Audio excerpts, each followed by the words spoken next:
Turkey, like many other musical cultures, has the tradition of the troubadour or bard, who expresses his people's cultural life through music and song. Ulaş is a Turkish troubadour from Eastern Anatolia and the mystical Alevi tradition. We sat with Ulaş in his home in Istanbul for a deep interview and lots of music.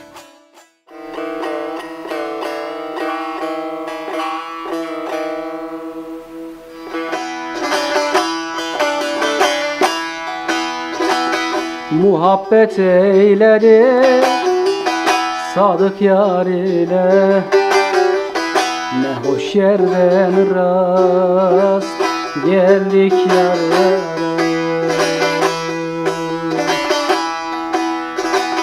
Müşerref olmuşam hub cemaline, ne hoş yerden rast geldik yar yar.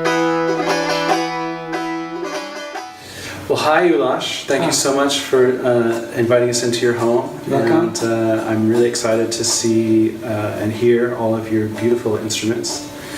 Tell me a little bit about your origins with your music and what you're doing, recently in Istanbul. I was born in Maraş. Maraş is one of the richest area for folk music. Mostly the Âşıks, the songwriters or the troubadours. Right, bards, troubadours. Songwriters, and they are also playing music. There were a lot of Âşıks from Maraş, and it was rich with its Âşık culture. Right. And also for my religion, Alevi religion, there were a lot of singers and players which are holy people for us, dedes. They are also singing and playing music, especially in ceremonies which we call Jam. Okay. Jam ceremony is the main ceremony for Alevi culture. You play music, you sing poetry, and there is also dance. So my music is based on this culture and this religion. When I was young, very young, with my father, we were collecting music. I was recording music with my father. I was trying to understand how they play these instruments.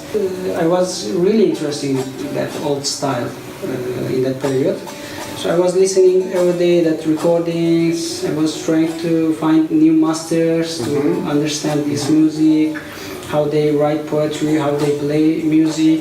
After my high school years, I came to Istanbul for university.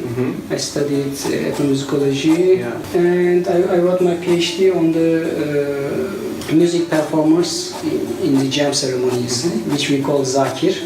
So it was about zakir identity, zakir music performance, and the rituals, Right. music. Right. So I'm still working and performing on this music.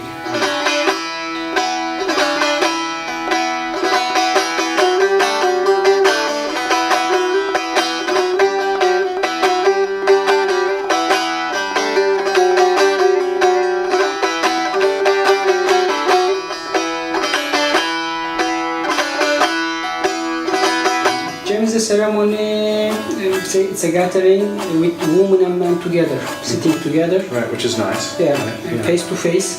With men and women face to face, this is very important because it has a symbolic meaning. Because we believe that you can find all the goodness of the truth in human. You can be man or woman, doesn't matter in my religion. When we sit together, we are all one. Right. We are all one, and we are all the faces of the truth. Meydanında dolu dolu bade içilir, didarından hakkın nuru saçılır. And we believe that the words of the Âşık is the essence of the Quran. And this is the Quran you play, and it's telling the truth, the words of the truth. So that's why when you play Alevi music in your daily life also, you know that as a player or as a musician that you are carrying all these beliefs. You're carrying the words of the truth and words of the Âşık. So you have to be on that way, on that path. So it's a living tradition. Yeah. So if there is something wrong, if there is something bad, if there is something happening, and I see it, I can tell it with my saz and I can tell it with my poetry. Yeah. Âşık says that. I guess that's sort of a kind of a general description of mysticism versus sort of religion, right? Where religious is more like an institution.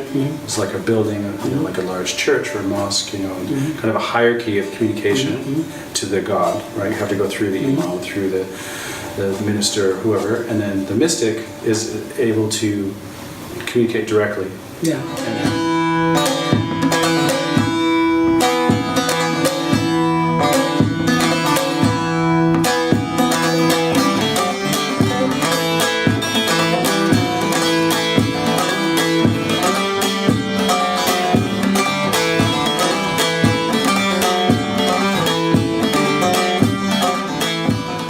Would you be interested in showing us some of the mechanics of the instruments? Yeah, of course. These are from my region. Arif Çağlı, the maker, he made these instruments. And actually, this is the grandmother of today's bağlama. Okay. The true string bağlama is based on this instrument, actually. And there's 2 string and 1. So it's like 2. Actually, this is dutar. Right. You put 2, but it's pairs. So do means 2, like duo. Yeah. So dutar is 2-string dutar. guitar. It is a kind of dutar. Yeah. You see a lot of dutars in all over the world. Yeah, exactly. I see a lot of them all the way from Central Asia and Iran, all these different places. There are some symbols on it. The frets are different than today. There are less frets. Okay. And the technique of the instrument is playing is a little bit different because you just use hands. Right. I will show you. Percussion style.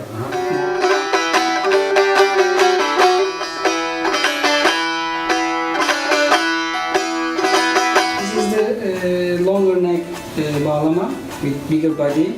We have 3 strings, and this is like grandfather of this grandmother.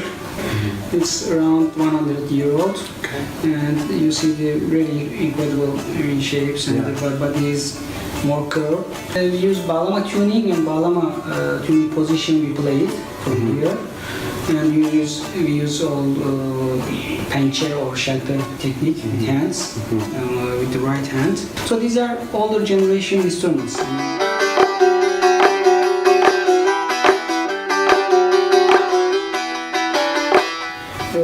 When I began my musical career in 19s, I was playing these instruments. But in that period, everybody was playing short neck bağlama. This is short neck bağlama. Okay. We have also the longer neck. Right. And I recorded my first album with this instrument from my region, all the songs collected from my region. And after many years, now younger generation musicians are playing this instrument. There are a lot of makers, a lot of players, performers, even Âşık. And younger generation musicians, they say that we want to play more traditional music with these instruments. So they were looking for who. I'm so glad to hear that. Because a lot of times the generations die out as older generations pass away. So I'm very happy to hear that. It's very interesting. In 1998 or 9, I played maybe 2 concerts with this instrument. It was not easy for me to find a place to play music. Right. But now I can play all over the world with this instrument. That's great. And people are calling me, who is the maker, who makes the older style, who makes, and how you play the right hand, and how is the technique, which fret we put, because the frets are less in these older. And also with moving the position, you can adjust. Yeah, there are. And especially this instrument is really, it's not easy to find the real master for this instrument. This is a kind of lost instrument actually, string chura. But there are now young generation, and we lost 2 masters of this instrument in Sivas burning in 1993. In Sivas, they killed 35 Alevi people. It affected me a lot, and you can see a lot of signs from that time in my musical life. Even playing with this instrument has also politic meaning for me.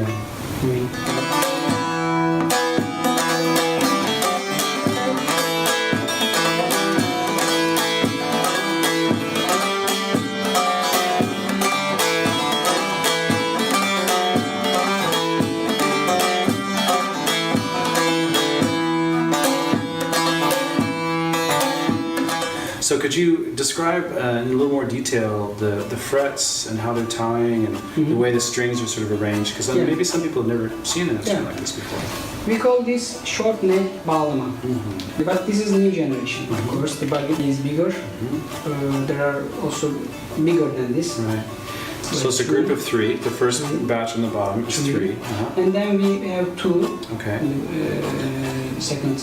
And is that, are they the same? Are they like an octave? Same. Okay. And one T and one bass on so top. octave, yeah. On top. Okay. So the tuning is, for example, small bass.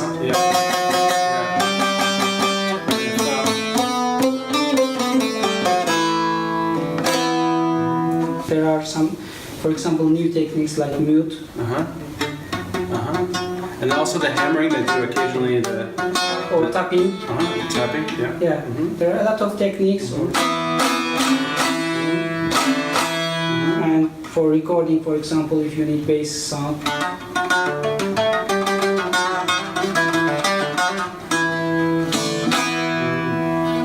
So it's really rich instrument. And would you say that this is kind of like the national instrument of Anatolia, if there was possibly such a thing? I mean, it seems it's played almost everywhere.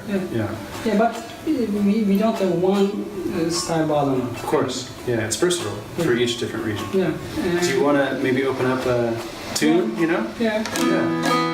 Niyaz group, they sang this song in their album.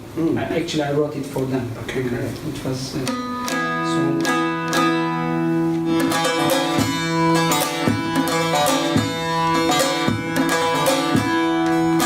Bana derler ne gezersin alemde, bilmezler çektiğim aşk fesadıdır.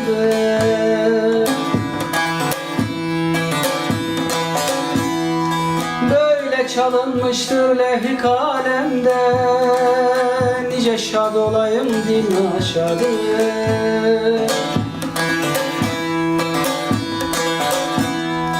Şöyle düşmüşüm ki ahile zare, giriftar olmuşum hicr-ü efkâre. Her ne söz söylesem o sitemkâre, dinlemez sözlerimi evladım.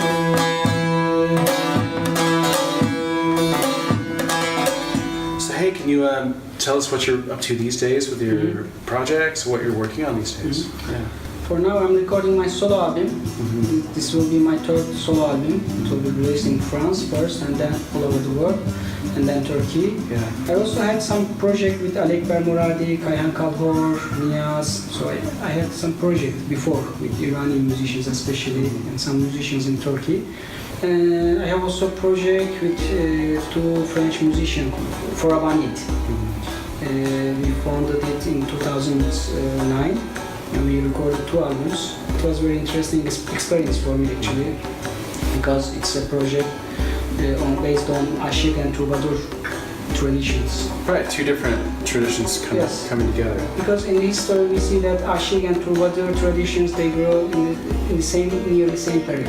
It was for me really interesting experience. I mean, to meet different people. We played in Algiers, in Beirut, in Saloniki, in Lithuania. I don't know. I never playing in these places, and people are dancing. I mean, they are asking my instruments.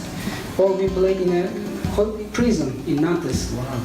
I mean, my music was a bridge, I mean, to contact with people, and it was really interesting for me. I really learned a lot of things about music with this project. It was really a creative period for me, and now I want to show all these inspirations with my solo album.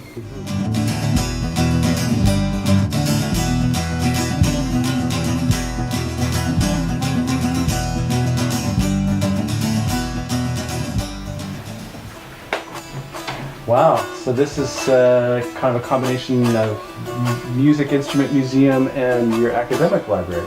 And this is my cave. Actually, all your stuff. life, I spent half of my life in this cave. Yeah? Academics, Alevism, ethnomusicology, film music, classical music, rock and roll, folk music, Iranian music, world music, Turkish music. Yeah. I'm not a collector actually. No, I can tell that you're not a collector. These are all my interests. I mean, Yeah, I always feel like libraries are like someone's mind like turned up inside out. Like we're like looking inside your brain right now. But I like to touch, book. I want to find it inside of the book or CD or LP. I don't know. I want to touch this material. I don't know. There's something about just holding a book and carrying it with you and not needing an electronic device. You can just be out and More organic, natural. It's a beautiful thing. This is tambur from Iran. Yeah. Setar from Iran. I have something very similar to this at home. Yeah. Yeah, I have one. Yeah. Great. I'm just interested with this instrument, but I'm not a... Of course. Yeah. Your level of when you say I'm just basic level, it's like 10 times higher than everybody else, but it's okay. This book is from Lawrence Beacon from England. He wrote it in 1975. Folk music instruments of Turkey. He traveled all over Anatolia. He collected incredible instruments. This is the instrument from Arif Çağlı. He collected from him in 1962.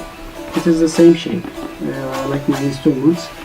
And also this one, like my small bağlama and uzba. It was very interesting for me to see these instruments in this book. This is one of the most important reference for Turkish folk instruments. Well, thank you so much for being so gracious and the amount of knowledge that you're carrying with you is vast, and you're so generous. And we're so lucky that people like you, extremely talented musicians and scholars, are deciding to bring this music out into the world. And I think the world is definitely in need of these kind of things, and that's benefiting greatly from work like yours. Thank you very much. It's very happy to meet you. Very happy to meet you and be here in Istanbul with you. Thank you. Thank you so much. See you next time. Great to see you. Thank you very much. Thanks.